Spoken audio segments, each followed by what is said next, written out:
Mari kita satu di dalam doa. Kami percaya Tuhan kasih setiamu terus mengikuti kami.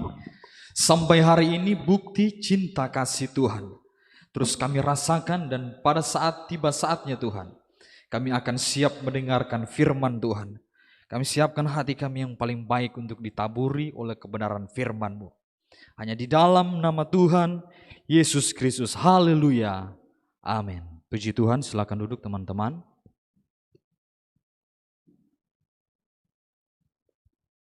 Bersyukur buat anugerah, cinta, dan kasih Tuhan yang kita boleh rasakan sampai hari ini.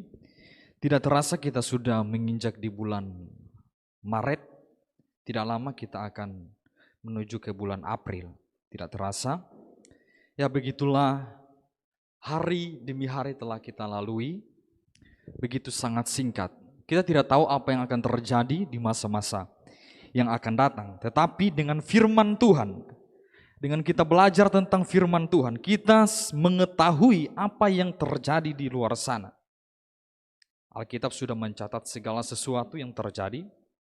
Oleh sebab itu, kita tidak perlu takut karena Tuhan ada bersama dengan kita. Pertama-tama saya mengucapkan syukur kepada Tuhan yang Maha Kuasa, karena hari ini saya boleh ada sehat kuat, berdiri di depan teman-teman semua, dan bahkan kepada Bapak Ibu Gembala yang telah mempercayakan saya. Kali ini kebenaran firman Tuhan hampir mirip-mirip 2 minggu yang lalu, yaitu melekat dengan Tuhan. 2 minggu lalu saya bawakan yaitu melekat dengan Tuhan, yaitu berbicara tentang buah. Kemudian pada saat ini saya akan berbicara juga tentang buah. Saya akan berbicara tentang buah. Mari kita sama-sama buka di dalam Matius 21. Matius pasal 21 ayat 18 sampai dengan 20.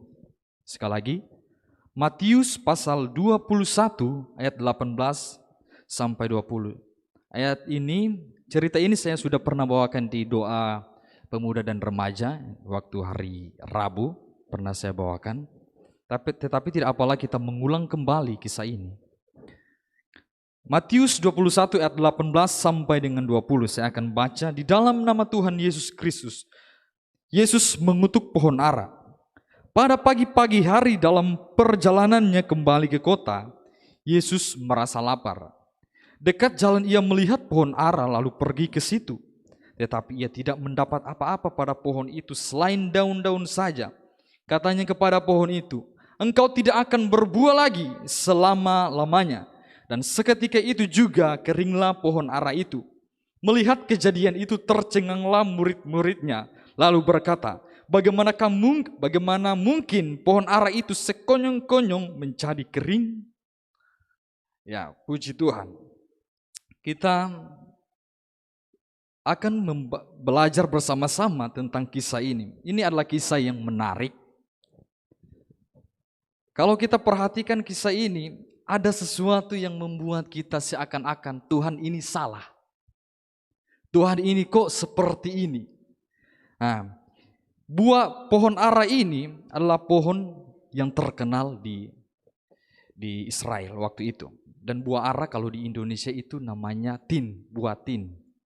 Nah, itu banyak manfaat buah ara ini. Kita tahu dalam perjalanan Yesus kembali ke Yerusalem, itu adalah perjalanan, ya kalau dulu kan jalan kaki, tidak ada sama sekarang jalan-jalan bagus, semua harus disertai dengan jalan kaki. Nah, pada saat perjalanan Yesus merasa lapar. Nah, jadi ceritanya begini, Yesus merasa lapar dalam perjalanan. Kemudian dia melihat sebuah pohon, yaitu pohon ara. Dia melihat sebuah pohon ara, kemudian dia Yesus berharap bahwa ada sesuatu yang harus didapat di pohon itu. Dia berharap ada buah di situ. Nah, oke lah, kalau kita perhatikan ya, oke lah. Pada saat dia datang ke situ, harapan Yesus dia akan mendapat sesuatu.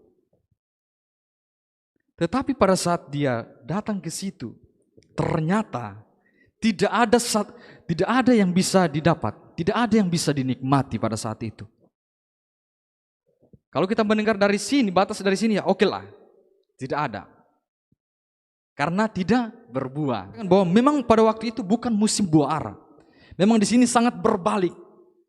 Kalau kita pikir-pikir bagaimana Tuhan ini, kok pemikirannya seperti ini?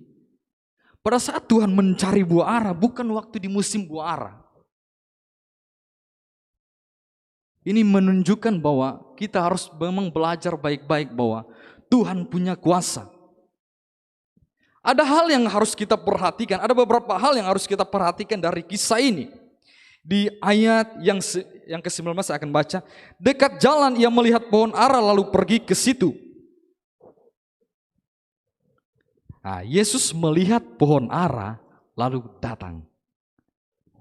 Contohnya begini, dalam kehidupan kita, Tuhan itu tidak pernah membiarkan kita. Tuhan itu tidak pernah melepas matanya untuk melihat dan mengontrol kita. Tapi pada saat Tuhan melihat kita, dia tahu, dia datang. Pada saat Tuhan melihat kita, dia tahu ada sesuatu yang terjadi. Akhirnya dia datang, dia lihat, dia datang.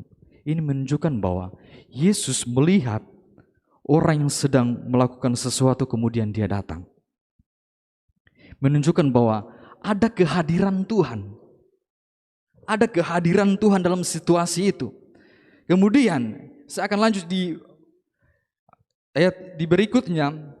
Dikatakan bahwa katanya kepada pohon itu, engkau tidak akan berbuah lagi selama-lamanya. Di poin yang kedua ini, yaitu di sini dikatakan bahwa engkau tidak akan berbuah lagi selama-lamanya. Kata di sini tidak akan berbuah lagi, artinya berarti pernah berbuah. Tidak berbuah lagi, berarti dahulunya pohon ini pernah berbuah, pernah menghasilkan buah. Kalau kita perhatikan, Yesus datang tidak menghasilkan buah, bukan musimnya. Kemudian di bacaan selanjutnya di situ dikatakan bahwa engkau tidak akan berbuah lagi. Berarti sebelumnya pernah berbuah. Tapi di sini mengajarkan kita bahwa apa yang Tuhan lakukan pada saat itu kita tidak bisa menyalahkan Tuhan. Tuhan kok seperti ini. Apa yang sedang dialami ini seperti ini. Kita tidak bisa menyalahkan Tuhan. Tuhan itu punya kuasa, Tuhan yang berhak atas segala sesuatu. Hidup kita dikendalikan oleh Tuhan.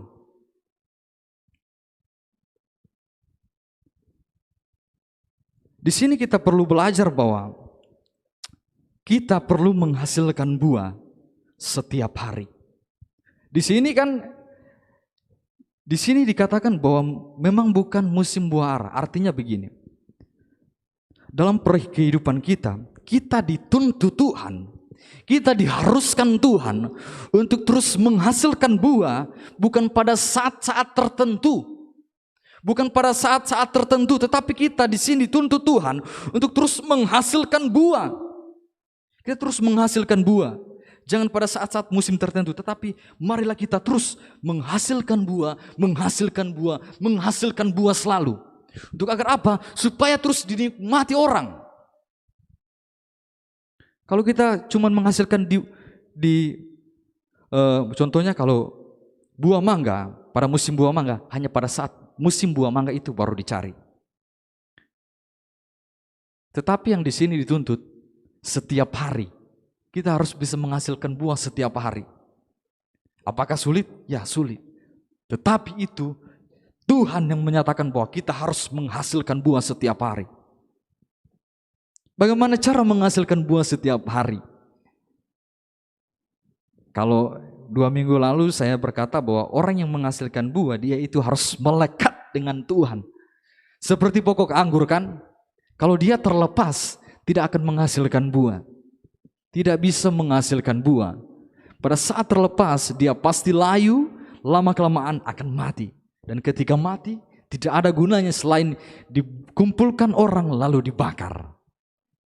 karena terlepas dari Tuhan. Saya mengajak kepada teman-teman bahwa kita harus tetap menyatu dengan Tuhan untuk tetap menghasilkan buah. Kalau kita tidak menghasilkan buah, bagaimana? Tuhan di sini mencari buah. Mencari buah yang Tuhan cari. Memang banyak hari-hari ini kita bisa menghasilkan buah, tapi kadang kita tidak bisa menghasilkan buah yang Tuhan cari. Okelah, kita bisa menghasilkan buah. Kita bisa menghasilkan buah, tapi apakah buah itu yang kita hasilkan, bisakah Tuhan cari itu? Buah yang Tuhan cari, apakah itu yang kita hasilkan? Kita harus menghasilkan buah yang Tuhan cari. Apa itu yang buah yang Tuhan cari? Tentunya buah yang baik, yang sesuai dengan pertobatan. Kemudian yang ketiga di sini di ayatnya yang ke-20. Melihat kejadian itu tercenganglah murid-muridnya lalu berkata, bagaimana mungkin pohon ara sekonyong-konyong menjadi kering? Di sini saya ambil kata kering. Kering berarti mati. Kering berarti mati. Tidak ada kehidupan lagi. Tidak ada kehidupan lagi. Kalau sudah kering, tidak ada kehidupan lagi. Sudah terlalu jauh dari sumber kehidupan. Kita jangan sampai dalam iman kita menjadi kering. Kita tidak boleh menjadi kering. Kita tidak boleh menjadi kering. Tetapi harus ada air sumber kehidupan yang terus menyegarkan kita. Kalau kita menjadi kering, pasti mati. Menjadi kering pasti mati. 2 minggu lalu saya berkata bahwa kalau kita terpisah dengan Tuhan, kita tidak akan bisa berbuat apa-apa. Kalau kita tidak menyatu dengan Tuhan, kita tidak menghasilkan buah.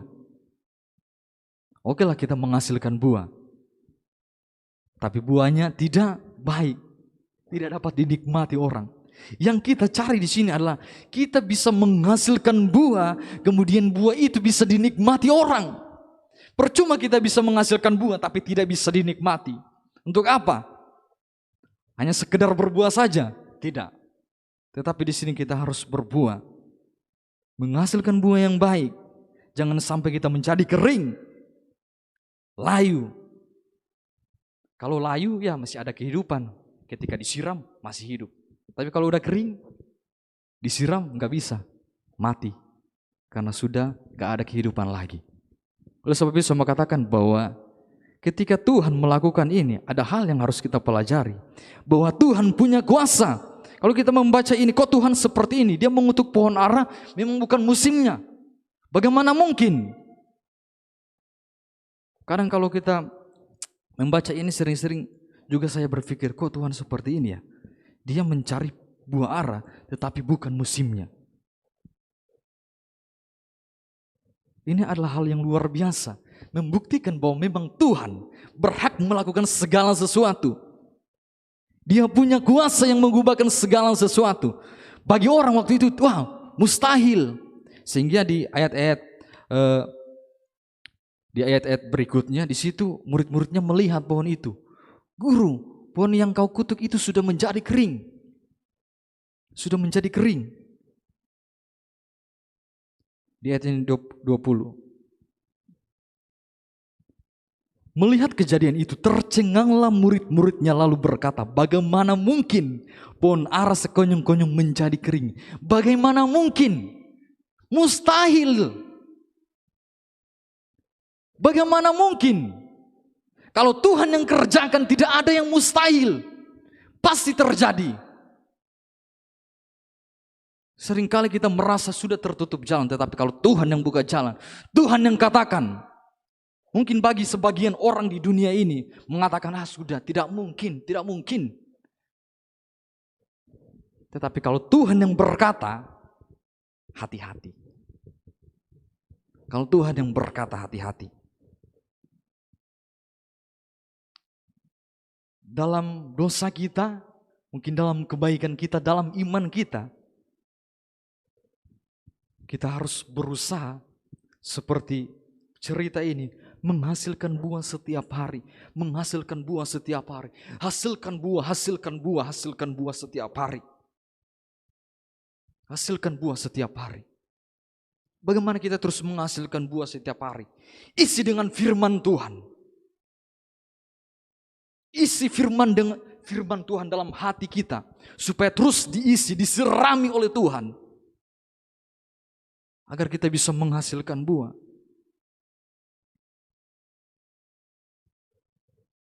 Luar biasa apa yang Tuhan Yesus buat pada kisah ini. Memang murid-muridnya berkata, bagaimana mungkin? Bagaimana mungkin? Bagaimana mungkin? Bagaimana mungkin? Bagaimana mungkin? Mereka tidak sadar yang bersama-sama mereka itu adalah Tuhan. Kalau Tuhan, Dia berhak melakukan segala sesuatu yang mustahil menjadi mungkin. Tapi bagi manusia memang berkata, apa yang Tuhan kerjakan? Wow. Ketika kita melihat sesuatu, kita membatasi kuasa Tuhan. Kita jangan pernah membatasi kuasa Tuhan. Ketika melakukan segala sesuatu, orang-orang berkata, mana mungkin? Mana mungkin kamu bisa? Mana mungkin kamu bisa? Mana mungkin kamu bisa? Kamu seperti ini, kamu seperti ini, kamu seperti ini. Tapi kalau Tuhan yang berkata, kalau Tuhan yang melakukan, tidak ada sesuatu yang tersembunyi. Semua terbuka dan tidak ada yang mustahil bagi Tuhan. Karena Tuhan spesial dalam hal-hal seperti itu.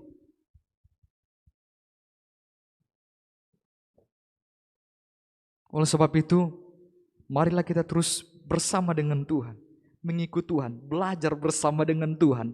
Bagaimana Tuhan mengerjakan segala sesuatunya dalam hidup kita. Bagaimana Tuhan mengerjakan apa yang dalam hidup kita. Mungkin kita sedang dalam masalah hidup kita. Mungkin dalam tekanan kita terasa terhambat, terhimpit. Tapi kita percaya kita tidak perlu takut. Karena ada Tuhan terus bersama dengan kita. Kita tidak perlu takut karena Tuhan terus berada di setiap langkah kita. Tapi anehnya masih ada saja yang takut. Ya, memang manusia sering kali begitu. Masih sering takut bersama dengan Tuhan. Karena memang manusia percaya biasanya. Kadang manusia percaya apa yang dilihatnya. Bagaimana kita bisa merasakan Tuhan? Bagaimana kita bisa percaya Tuhan? Ada di kampung saya, dia Kristen. Sepanjang hidupnya, dia sudah berapa puluh tahun menjadi seorang Kristen. Tapi suatu saat dia berkata kepada seorang anak Tuhan, dia berkata begini, saya tidak akan percaya Tuhan Yesus. Saya tidak akan percaya Tuhan kalau saya belum melihat. Saya tidak akan percaya Tuhan kalau saya belum melihat. Ini orang Kristen. Tapi dia masih bisa berkata seperti itu. Saya tidak akan percaya Tuhan kalau saya tidak melihat. Seandainya Tuhan menampakkan diri kalau dia masih berbalik, ya syukurlah. Kalau Tuhan tidak kasih kesempatan, apa yang terjadi? Oleh sebab itu kita harus percaya sepenuhnya kepada Tuhan. Kita belajar dari segala sesuatu yang Tuhan kerjakan dalam kisah ini. Buat Tuhan punya kuasa yang besar. Punya kuasa yang sangat besar. Punya kuasa yang luar biasa. Jangan pernah kita batasi kuasa Tuhan. Kuasa Tuhan itu tidak bisa dibatasi apapun. Kalau Tuhan katakan seperti ini pasti terjadi. Bagaimana kita bisa merasakan hadirat Tuhan, kekuasaan Tuhan yang luar biasa. Itu dekat dengan Tuhan, menyatu dengan Tuhan.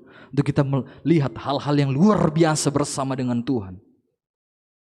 Banyak orang bisa melihat kuasa Tuhan terjadi, tapi tidak merasakan. Karena apa? Karena mereka jauh dari Tuhan. Mungkin teman-teman sudah banyak yang nonton di Facebook, di YouTube. Seorang hamba Tuhan yang bisa menyembuhkan orang sakit dari segala jenis agama datang ke dia. Ada orang yang percaya, ada orang yang tidak percaya. Ada juga anak Tuhan, hamba Tuhan juga, Dia ragu akan apa yang terjadi pada hamba Tuhan ini, pada pendeta ini. Saya sudah lupa namanya. Jadi dia bilang, saya masih ragu. Kadang seperti ini.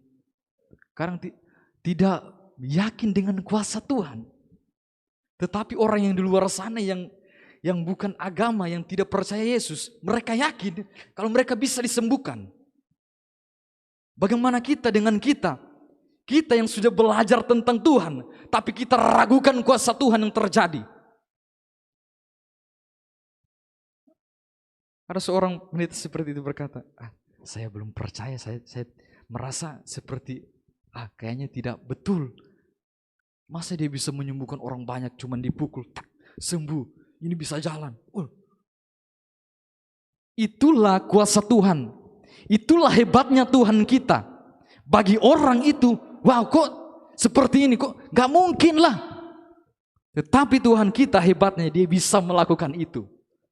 Luar biasa Tuhan kita. Luar biasa Tuhan kita. Apapun yang kita alami saat ini,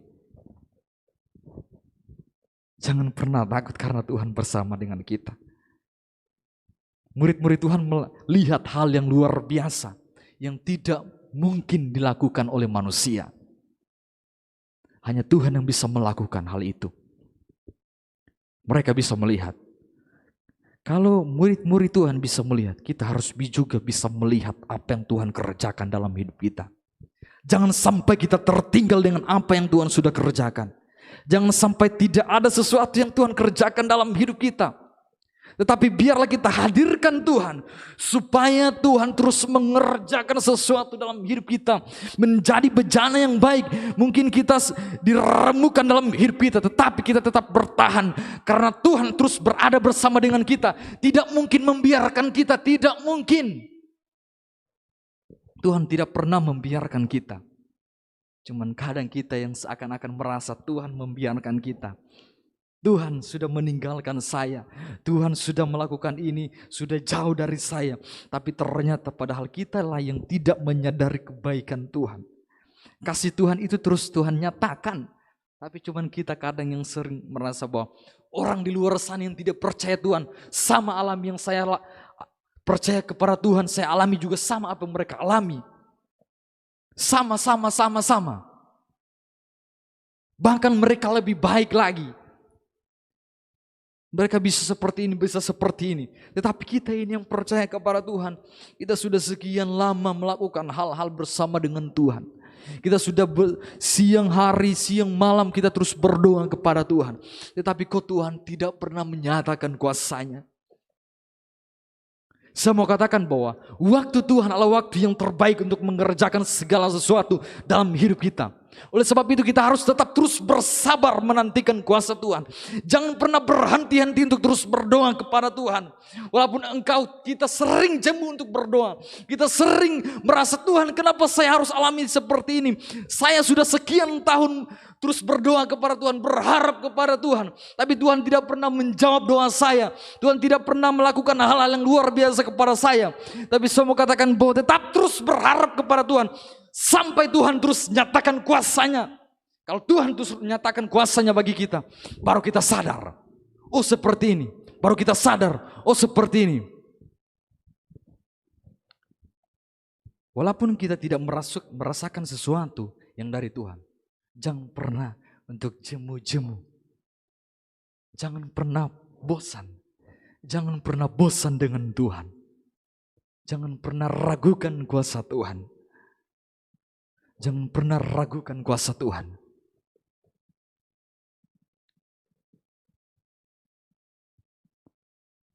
Mari kita buka di dalam Lukas 13.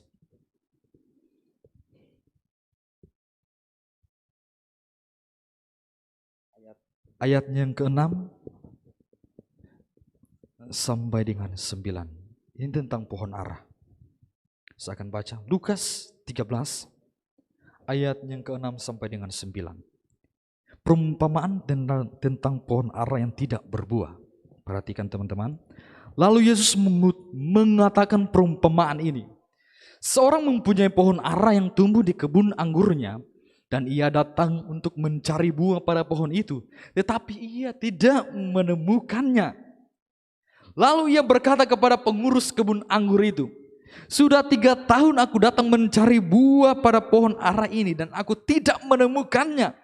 Tebanglah pohon ini. Untuk apa ia hidup di tanah ini dengan percuma? Jawab orang itu, Tuhan, biarkanlah dia tumbuh tahun ini lagi. Aku akan mencangkul tanah sekelilingnya dan memberi pupuk kepadanya. Mungkin tahun depan ia berbuah. Jika tidak, tebanglah dia. Pohon ara berbicara tentang kita. Tuhan di sini berbicara pemilik anggur, pemilik pohon ara ini, kebun pohon ara ini. Itu berbicara tentang Tuhan. Tahun pertama dia datang, tidak berbuah, tidak menghasilkan buah.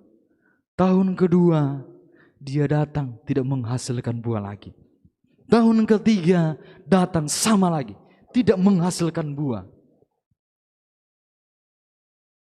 Kemudian Tuhannya berkata,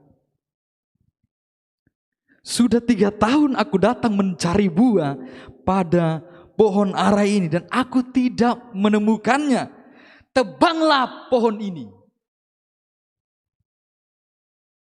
Tebanglah pohon ini. Menuju kepada kebinasaan. Menuju kepada kebinasaan. Oleh sebab itu saya mau katakan dalam hidup kita, kita hasilkanlah buah setiap hari. Kita tidak tahu kapan Tuhan datang dalam hidup kita. Kita tidak tahu kapan Tuhan datang. Tetapi ketika kita sudah mempersiapkan menghasilkan buah dalam situasi kondisi apapun, mau panas mau hujan, tapi ketika Tuhan datang ada persiapan, ada buah yang tetap terus berbuah. Walaupun panas, hujan, dalam situasi kondisi apapun, tetap hasilkan buah walaupun bukan dalam musimnya. Tetap hasilkan buah, jangan sampai seperti kisah ini.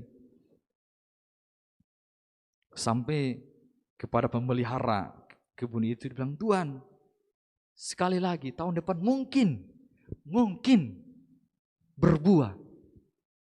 Kalau tidak, tebanglah. Ini mengajarkan bahwa mari kita menghasilkan buah yang Tuhan cari.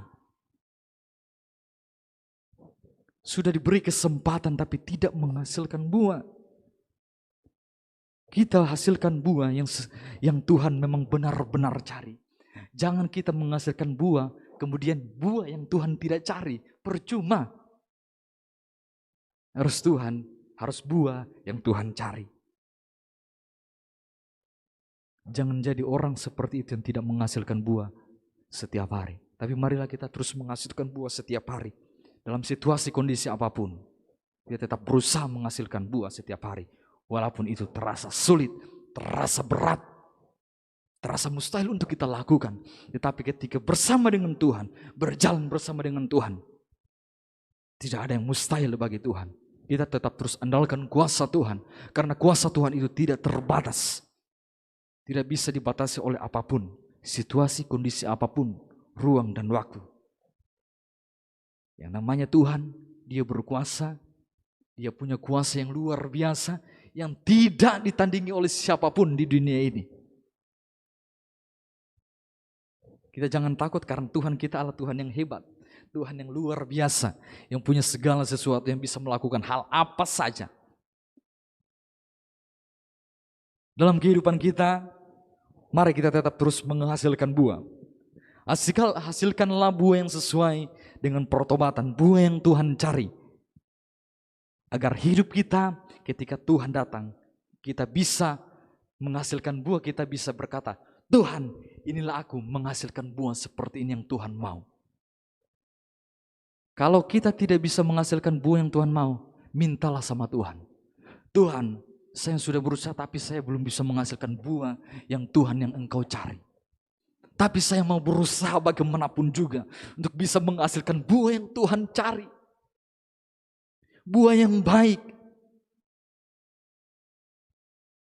Kalau dulu, waktu Tuhan Yesus datang pada kali yang pertama, Saya sudah pernah katakan, Tuhan Yesus datang pada kali yang pertama itu untuk orang berdosa, bukan untuk orang benar. Pada Yesus datang kali yang pertama, datang untuk orang berdosa. Tetapi pada saat kali yang kedua, dia datang kepada orang apa? Gak mungkin kepada orang berdosa lagi, tapi orang benar. Orang yang menghasilkan buah yang Tuhan cari. Jangan sampai kita berada dalam golongan orang yang Tuhan tidak cari. Tetapi kita berusaha supaya pada saat Tuhan datang, kita adalah orang-orang yang memang Tuhan cari. Jangan sampai kita tertinggal. Kalau kita tertinggal, penyesalan itu tidak ada gunanya. Kalau sekarang kita menyesal masih bisa. Masih bisa kita lakukan, masih bisa kita ulang. Masih bisa kita kembali. Tetapi pada saat perbuatan kita yang dahulu, ketika pada saat Tuhan datang, kita terlambat. Wow. Penyesalan itu tidak ada gunanya. Mau menangis apapun, sekencang apapun, berteriak minta tolong. Kalau sudah waktunya Tuhan akan mengerjakan itu. Kita yakin dan percaya, memang sudah sekian tahun kita mendengar Tuhan datang, Tuhan datang, Tuhan datang, Tuhan datang. Tuhan datang, Tuhan datang seperti ini. Tapi kok sampai hari ini saya sudah umur 20-an, belasan. Dari sejak saya sekolah minggu, saya selalu dengar itu, Tuhan akan datang. Sudah tidak lama lagi, tidak lama lagi. Pembohong, bohong, gembala, pendeta bohong. Tuhan masih lama datang. Pertanyaannya, jika Tuhan datang pada saat ini, apakah kita siap? Kita belum sempat menghasilkan buah yang Tuhan cari. Kita belum sempat menghasilkan buah yang Tuhan mau, yang Tuhan nikmati. Oleh sebab itu, marilah kita sama-sama untuk terus menghasilkan buah yang Tuhan cari. Pada saat Tuhan datang kedua kali, Tuhan mendapatkan hasil buahnya. Oleh sebab itu, di akhir khotbah saya